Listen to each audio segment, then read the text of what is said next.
Hey guys, welcome to our video on the who's who of congressional leadership. So taking a look at specifically who is in charge of both chambers of Congress. So that's what we're going to be taking a look at today. So make sure that you received or you have in front of you the notes for congressional leadership or leadership in Congress and follow along as we go through these slides.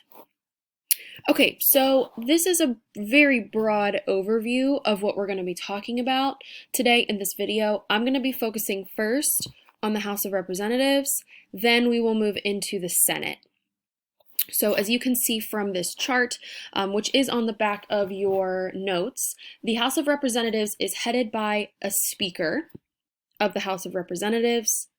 Then there are the majority and minority floor leaders or majority and minority leaders, and then the majority and minority whips. Okay, and I want to point out something really quickly here. When we're talking about majority and minority, we're referencing which political party currently has the majority and the minority. So to get started, the House majority currently is the Democratic Party, and the House minority is the Republican Party. So that means that the Democratic Party has more seats, the majority, compared to the Republican Party, which is the minority. So when you hear me speaking about the majority versus the minority leaders and whips, that way you have an idea at least of who is of what political party and what party is in charge. So let's take a look at some of the roles and responsibilities of the leadership in the House of Representatives, starting with the Speaker of the House. This is probably the most powerful member of Congress, especially the House of Representatives, but probably Congress in general. They preside over the House when it's in session. So when Congress is functioning, the House is meeting, they're the ones that sit kind of at the top, make sure that things are functioning smoothly. They have a major role in making committee assignments. And we haven't talked about committees yet, I know, but we will soon. But what this means is that ultimately the Speaker of the House decides who gets to preview, edit, discuss, debate bills or baby laws, right? These are things that are not laws yet, but can be. And they ultimately decide where the bill goes. Does it go to a committee at all? And we'll look at that process. But ultimately, this is a very, very influential position when it comes to making laws. And then finally here, you'll notice the Speaker of the House is actually second in line to the succession to the presidency. So if the president is unable to fulfill the office of the president, it would be the vice president. If the vice president were unable to serve, it would be the Speaker of the House. So Nancy Pelosi, who you see right here, is our current Speaker of the House. She was the very first female Speaker of the House back in 2007. Okay, moving on to the majority and minority leaders or floor leaders. So remember, majority, minority, meaning which party has the most seats versus not the majority seats. So ultimately, they're the ones that lead debate on bills for their political party. They represent their political party, whether that's the Republicans or the Democrats, on the floor or where the debate happens in Congress. They're in charge of making sure that their party's ideas and wants and wishes actually get, tossed out into the open for people to consider. Along with the Speaker, obviously the Speaker has the final say on committee assignments, but they do work with the Speaker of the House quite closely to influence those committee assignments. And they will schedule bills to be voted on. So right, the House of Representatives, as we've mentioned, is very large, so the Speaker needs quite a bit of assistance dwindling down the number of bills or laws that Congress, the House of Representatives, is going to actually look at. So they schedule the timing for the bills to be voted on themselves. Okay, and then we have in the House of Representatives majority and minority whips. So I know that sounds weird, but really these representatives are there to keep their party in line, essentially whip them into shape, so to speak. So they work with the majority and minority leader, whoever is their counterpart. So the majority whip works with the majority leader and vice versa to round up votes.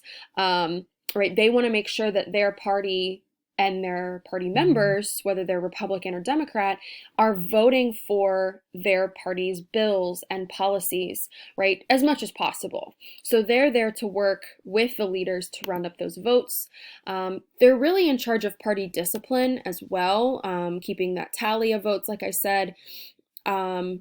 And making sure that members are in good standing, and they'll report views and complaints of party members back to their leaders, whether that's the majority or minority. And then some other responsibility of the whips are to persuade members of their party who are uncertain of how they are going to vote on a particular issue to vote for the party position. So this is where a little bit of persuasion kind of comes in, whether that would be political favors or promises during the next election, like funding. That can be very persuasive for Congress people who are kind of on the fence and don't know how they're going to vote. Okay, so that was the setup of the House of Representatives. Let's move on to the Senate. So as you can see, the bottom part of the Senate here is very similar in structure. You have majority and minority leaders, majority and minority whips, but the top of the chain, so to speak, is different. So there are two positions that are at the top versus just the one, and we'll talk about those in a second. I do want to talk about just the breakdown of party structure. So currently, the Senate majority is the Republican Party, and the Senate minority is the Democratic Party. So in the Senate, when we're talking about the majority leaders and whips, we're talking about Republican. Minority would be Democratic. Okay, so at the very top of the Senate is the president of the Senate, aka the vice president. They are one and the same. So according to the Constitution, the VP actually sits at the top of the Senate. Now, they may be at the top of the chain, but they really do not have any real power. In fact, they're rarely there meeting and discussing with senators. Their main role is to vote if there is a tie, and that's it. And ties don't happen very often. They are the honorary leader of the Senate itself, but like I said, there's really no official real power there. Okay. Right below this vice president is the president pro tempore when we're looking at leadership in the Senate. So their job is to preside or monitor over the Senate in the absence of the vice president, which we just said actually happens quite a bit.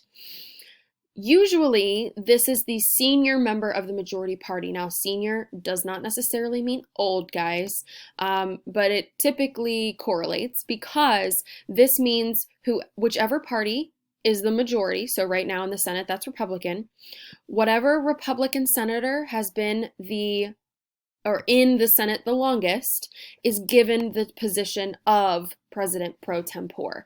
And again, this really doesn't have too much power. It's really an honorary title, kind of like a badge of honor for being in the Senate the longest. So one perk of the job, though, would be if the president, the VP, and the speaker were unable to fulfill the duties of the presidency, the president pro tempore is third in line to succession according to that 25th Amendment.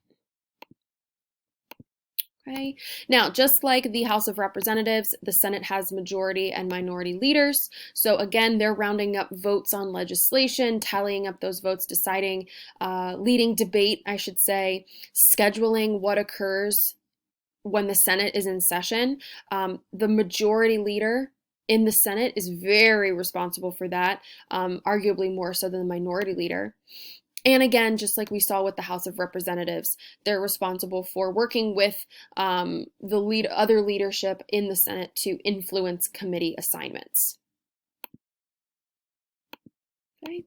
And then The majority and minority whips of the Senate have a similar role to their House of Representative counterparts. So, again, their job is kind of party discipline, keeping their members of their political party in line, reporting back complaints to the leaders, persuading uncertain members, whether that's political favors, to vote for the party's beliefs and for bills their party is pushing forward. So they really do have a very, very, very similar role to the House of Representatives members or whips. Okay, so that concludes the notes. Make sure to go back if you missed anything on the fill in the blanks. And your next task is to head to Google Classroom to complete the finish slip on congressional leadership, taking a look and debriefing and summarizing what we have talked about in the notes today. So if you have any questions, please raise your hand and let me know, and I will see you guys soon. Bye.